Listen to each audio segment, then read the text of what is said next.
It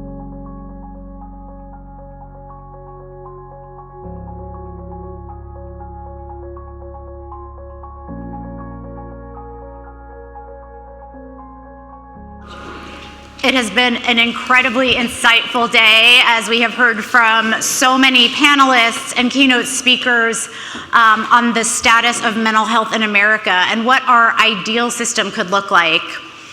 And now it is my absolute honor and privilege to introduce our final keynote speaker of the day, the 25th Secretary of the Department of Health and Human Services, and the first Latino to hold the office, Secretary Xavier Becerra. Secretary Becerra previously served 12 terms in the House of Representatives, where he was also the first Latino to serve as a member of the powerful Committee on Ways and Means. An attorney by training, he then served as the Attorney General of the state of California for 4 years. We are so honored to have the Secretary here today to discuss how the Department of Health and Human Services, under his leadership, is working to improve mental health and substance use care in the United States. First, we'll hear some brief opening remarks from the Secretary, and then I'll have the opportunity to sit down with him for a brief fireside chat. And so with that, please join me in welcoming Secretary Xavier Becerra.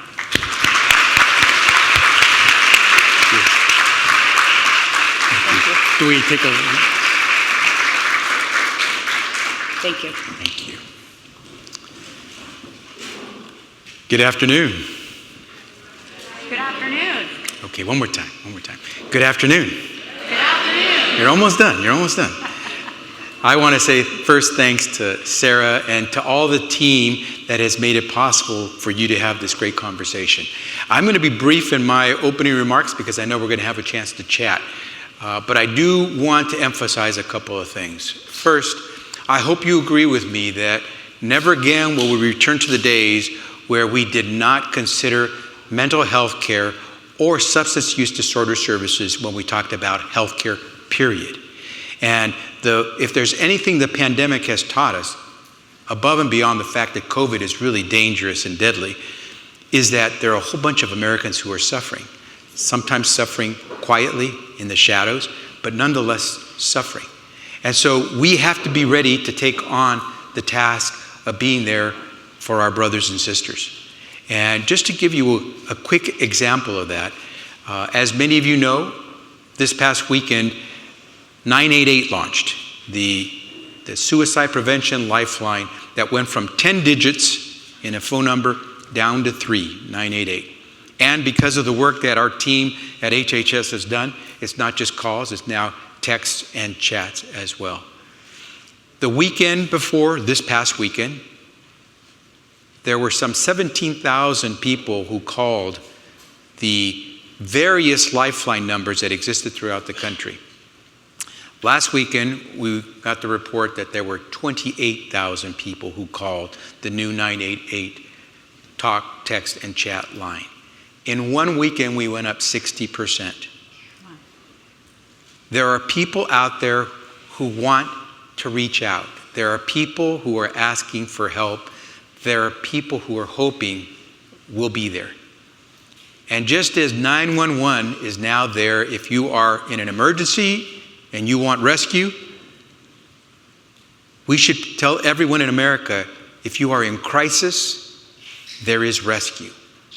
And hopefully 988 gets to the point of not only giving you the service when you call or when you text or chat, but the follow-up care that you'll need as well afterwards. The final point I want to make is that we're in a moment. President Biden has made a commitment. If you heard his State of the Union address, we've never seen a president make such a historic investment in his budget in mental health and drug use disorder services as we've seen under President Biden. Some $50 billion is what he'd like to invest over the next 5 years. What I will tell you is that we're not going to wait till the budget is approved by Congress. We've already begun. In the last year and a half, at least since I've been secretary and the president has been in office, we have invested 20 times what had been invested the year before for the 988. Lifeline. $24 million is what had been invested the year before President Biden came in office. So far today, $432 million is what we've invested in standing up the Suicide Prevention Lifeline. We're going to make investments like that because we believe that when you call in your moment of crisis, you should get help. But it's on a daily basis. And the thing that we have to remember is that when we talk behavioral health care, we have to start thinking of it as primary health care, not some specialty care, but that every primary care provider, physician, provider, at the very beginning starts to talk to you about offering you services that involve behavioral health. Not just checking your blood pressure, not just checking your height and your weight, but also asking you how you're feeling, what's going on in your life. Because we need to make sure that there is true wellness, whole body, whole mind and spirit wellness in the American people. And so at HHS, we've got a charge. And so if you're willing to join us, I will leave you with the words that I always tell my team. When you're put in a place where you can make a difference, a big difference in the life of people, never do mild. And so I urge you, I plead with you, as you do your work, do not do mild. There are a whole lot of Americans who are waiting for you to really just be there to charge. So thank you for inviting me. Look forward to the questions I'll get asked. Thank you. Thanks, Jeff. Thank you so much, Mr. Secretary, for those remarks. And you've served as a member of Congress, as an Attorney General. Now, of course, you're the Secretary of Health and Human Services, such a powerful role. How have these professional experiences and the policies that you have shaped really affected your leadership on mental health? So I've had the chance to do the policy side, the enforcement side, and now the execution side. But I'll tell you, probably the most informative for me was my very first job, which was as a legal services attorney in Worcester, Massachusetts, helping folks with mental disability who were low income. And there you see it firsthand, people who desperately need service, can't afford it, and sometimes end up in places that even the law says they shouldn't be. And so for me, the commitment started there when I saw, as someone who grew up as a minority, didn't have very much in my life, I also saw that you have to work with other communities that don't necessarily have the same challenges you do, because it's ultimately the same thing. Someone is being left out, and we have to work hard to make sure they're included. And so for me, the commitment towards mental health care started way back when I was a new attorney working for legal services. Wow, in Worcester, Mass. In Worcester, Mass. There you go. Worcester, yes. And you mentioned, of course, since the 988 Lifeline has officially started to transition. We heard about that a little bit earlier today. What role does HHS now play in ensuring that the Lifeline is a success? Yeah, and this is where a lot of folks are confused. We're simply the glue. The services are actually administered at the state level, territorial level, tribal government level. The federal government does not run 988, nor the Lifeline that existed before. But because the president said he really wanted us to tackle this issue on behavioral health, he's given us the resources. So what we did was we brought the states, territorial governments, and the tribal governments together to say, we're going to be there to help. We're going to try to sew everyone together, because no one should have to worry about being in the wrong. Actually, the way now with Dobbs, you see women have to be in the right state in order to be able to have rights to receive their care. What we don't want is in behavioral health for you to be in the wrong state when you're having a crisis and not get the services. So we're trying to make sure we glue together all the crisis centers that are out there, make them work well, so that regardless of where you are, when you call or text, you'll get responded to. Yeah, and certainly that tells us why the Lifeline is so important to communities across the country and Yes. at a very local level. Yes. Sounds like, yeah, and it's as we heard earlier today from bipartisan leaders, mental health is a topic that has a lot of bipartisan interest and ideas around improving the system. So I'm curious where you see the most opportunity for progress in this area, and how do you think recent bipartisan actions like the Bipartisan Safer Communities Act will have an impact? So I know you heard from Chairman Wyden and Senator Crapo earlier, and they have worked together really well on a bipartisan basis. I just came from a meeting with Senator Stabenow and Senator Blunt, Michigan and Missouri. They have been champions of the certified community behavioral health centers. And I think that CCBHC model is going to be one that we really work on expanding because it's worked. We're finding that it's keeping people in the community and not in institutions. It's keeping people out of jail. It's helping them find jobs.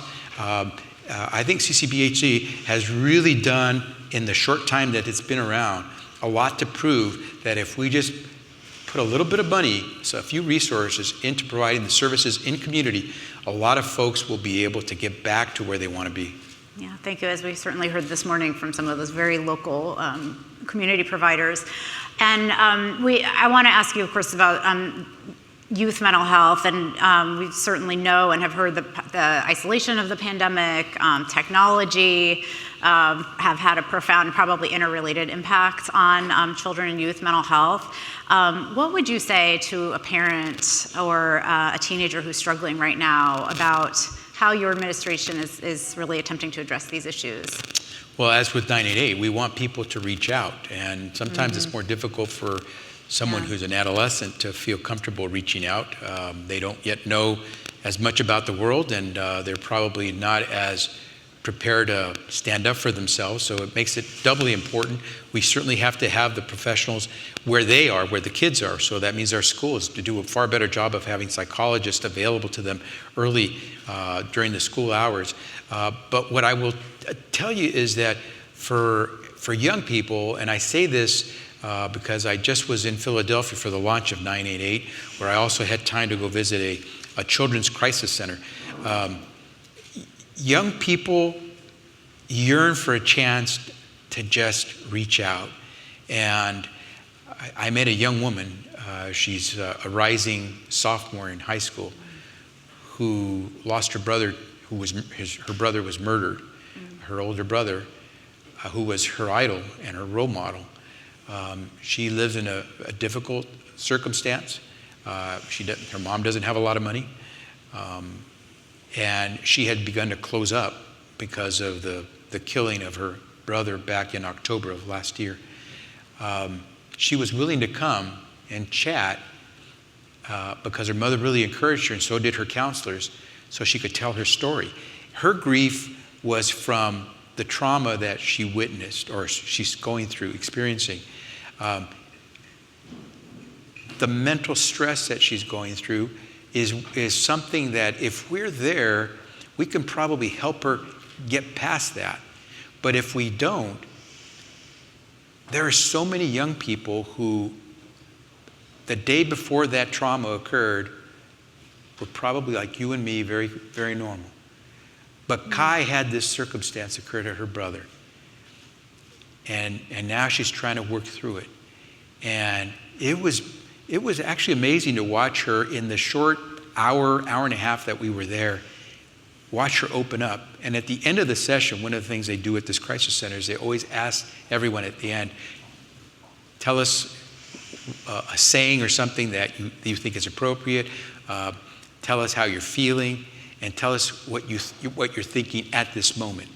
And I'm trying to remember the word, but I think she said her word was heard. I feel heard. And I got to tell you, it is both heartening, but it's also very sad to think that a young, she's not even a woman yet, a young girl doesn't feel like she's heard. And can you imagine how much she wants to say after losing her older brother? Her older brother had started a program to try to help young people who were on the verge of going in the wrong direction get back on track. And she has decided that she wants to try to take up that cause and continue that nonprofit that her older brother started. He was far older. He was, I think, 32 or so when he was murdered. Kai is just an example of the many kids that are out there who probably people never worried about as having to get mental health services. But now all of a sudden, she got to that cliff, and when her brother was murdered, she started falling without parachute. Just doesn't take a lot for us to try to reach out and let her know there's a parachute there. And so I think for many of us, there are so many young people we can capture. Frederick Douglass there's so many ways of saying it, but Frederick Douglass, 160 or so years ago said, it's easier to build strong children than to repair broken men. We need to build strong children. And so at HHS, we're going to take up that charge to try to help build strong children. Well, Mr. Secretary, thank you so much for being with us today. You know, we started this morning talking about the importance of listening and humbly listening to those in our communities. And so I think that is a perfect place to conclude today is with the story of somebody who ended up feeling heard. Yeah. And so I thank you for your leadership and for joining us today. And we wish you all the best in this really incredibly important endeavor. Thank you. Thank you, sir. Thank you. Thank you. Thank you so much, sir. Thank you. Thank you. Pay attention. Thank you. Thank you.